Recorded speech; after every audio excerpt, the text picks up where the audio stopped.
Hello दोस्तों, स्वागत है आपका मेरे चैनल रेनबो एजुकेशन में। दोस्तों, आज के इस वीडियो में हम पर्यावरण के मोस्ट इम्पोर्टेंट क्वेश्चन सॉल्व करने वाले हैं, जो कि आपके सिलेबस के अकॉर्डिंग और प्रीवियस ईयर पेपर पर बेस्ड हैं। तो वीडियो को ध्यान से देखिएगा, और आपने अभी तक हमारे चैनल रेनबो एजुकेशन को सब्सक्राइब नहीं किया है तो जल्दी से सब्सक्राइब कर लीजिए, ताकि आने वाली सभी इम्पोर्टेंट वीडियो की नोटिफिकेशन सबसे पहले आपको मिले। तो चलिए वीडियो को शुरू करते हैं। हमारा पहला प्रश्न है, सरिस्का राष्ट्रीय उद्यान अवस्थित है। चार ऑप्शन है। ऑप्शन ए पश्चिम बंगाल में, ऑप्शन बी गुजरात में, ऑप्शन सी राजस्थान में, ऑप्शन डी असम में। तो इसका राइट आंसर है ऑप्शन सी राजस्थान में। सरिस्का राष्ट्रीय उद्यान राजस्थान के अलवर जिले में है। इसकी स्थापना 1955 में की गई थी। चलिए देखते हैं अगला प्रश्न। हमारा अगला प्रश्न है, पारिस्थितिकी तंत्र में ऊर्जा का मुख्य स्रोत है। Option A ATP, option B सूर्य प्रकाश, option C DNA, option D RNA. तो इसका राइट आंसर होगा ऑप्शन बी सूर्य का प्रकाश। चलिए आगे बढ़ते हैं। हमारा अगला प्रश्न है, एगमार्क का संबंध है। ऑप्शन ए गुणवत्ता से, ऑप्शन बी पैकेजिंग से, ऑप्शन सी संसाधन से, ऑप्शन डी उत्पादन से। तो इसका राइट आंसर होगा ऑप्शन ए गुणवत्ता से। एगमार्क का संबंध गुणवत्ता से है। एगमार्क एक मानक चिन्ह है और इसके मुख्यालय फरीदाबाद हरियाणा में है। चलिए आगे बढ़ते हैं।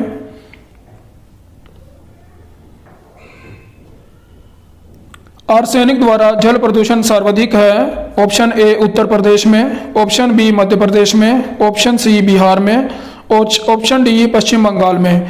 तो इसका राइट आंसर है ऑप्शन डी पश्चिम बंगाल में। आर्सेनिक द्वारा जल प्रदूषण सर्वाधिक पश्चिम बंगाल में है।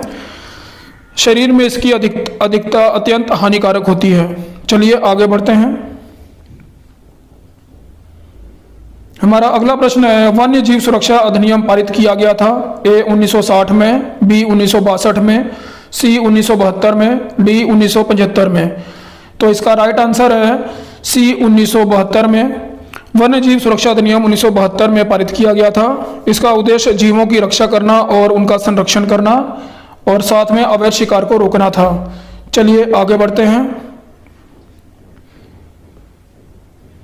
दूध से दही बनने की प्रक्रिया को क्या कहते हैं? चार ऑप्शन है। ऑप्शन ए प्रकाश संश्लेषण, बी आसवन, ऑप्शन सी किण्वन, और ऑप्शन डी स्टेरिलाइजेशन। तो इसका राइट आंसर है ऑप्शन सी किण्वन। दूध से दही बनने की प्रक्रिया को किण्वन कहते हैं। दूध से दही बनने में लैक्टिक एसिडिक बैक्टीरिया तथा कैसिन भाग लेते हैं। चलिए बढ़ते हैं अगले प्रश्न की तरफ। ध्रुव तारा कहा जाता है। ऑप्शन ए उत्तरी तारे को, ऑप्शन बी दक्षिणी तारे को, ऑप्शन सी पूर्वी तारे को, ऑप्शन डी पश्चिमी तारे को। तो यहाँ पर ऑप्शन ए उत्तरी तारे को सही होगा। उत्तरी तारे को ही ध्रुव तारा कहा जाता है। चलिए बढ़ते हैं अगले प्रश्न की तरफ। भारत में प्रोजेक्ट टाइगर प्रारंभ किया गया था। ऑप्शन ए 1972 में, ऑप्शन बी 1973 में, ऑप्शन सी 1981 में, ऑप्शन डी 1985 में। तो ऑप्शन बी राइट आंसर होगा 1973 में। भारत में प्रोजेक्ट टाइगर 1973 में प्रारंभ किया गया था। यह बाघों के संरक्षण के लिए शुरू किया गया था। चलिए बढ़ते हैं अगले प्रश्न की तरफ। फूलों की घाटी अवस्थित है। ए जम्मू कश्मीर में, बी सिक्किम में, सी हिमाचल प्रदेश में, डी उत्तराखंड में। तो इसका राइट आंसर है डी उत्तराखंड। फूलों की घाटी उत्तराखंड में अवस्थित है। यह एक राष्ट्रीय उद्यान है।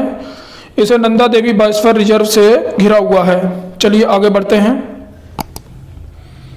हमारा अगला प्रश्न है, एक वयस्क मनुष्य में कुल अवस्थियां की संख्या कितनी होती है? इसका राइट ऑप्शन है ए 305, बी 275, सी 206, डी 175। तो इसका राइट आंसर होगा सी 206।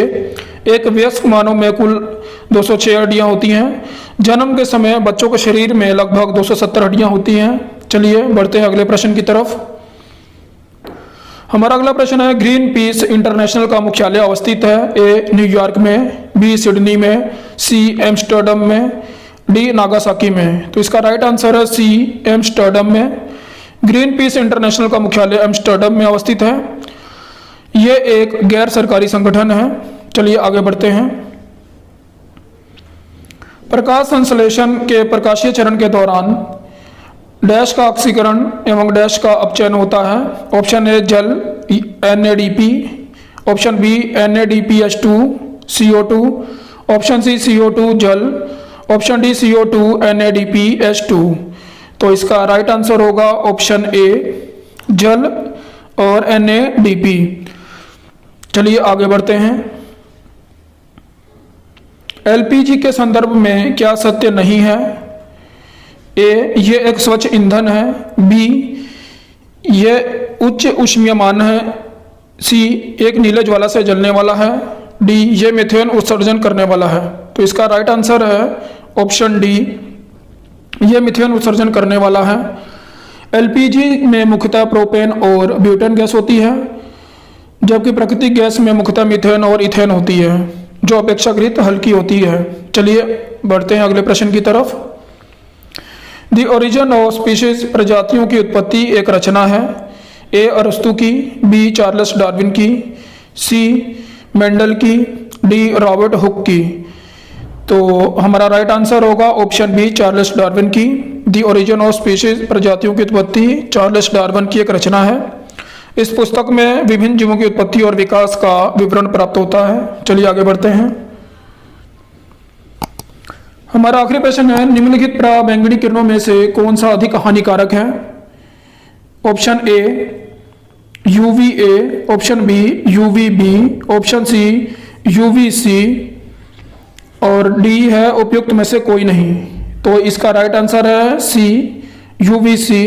पराबैंगनी किरणें विद्युत चुंबकीय तरंगें होती हैं। UVC पराबैंगनी किरणों में सबसे अधिक हानिकारक होती है। तो दोस्तों आज आपने कितने क्वेश्चन सही किए कमेंट बॉक्स में जरूर बताइएगा। हमारे चैनल के साथ बने रहिए। मिलते हैं हम अपने अगले EVS के वीडियो में। तब तक के लिए जय हिंद।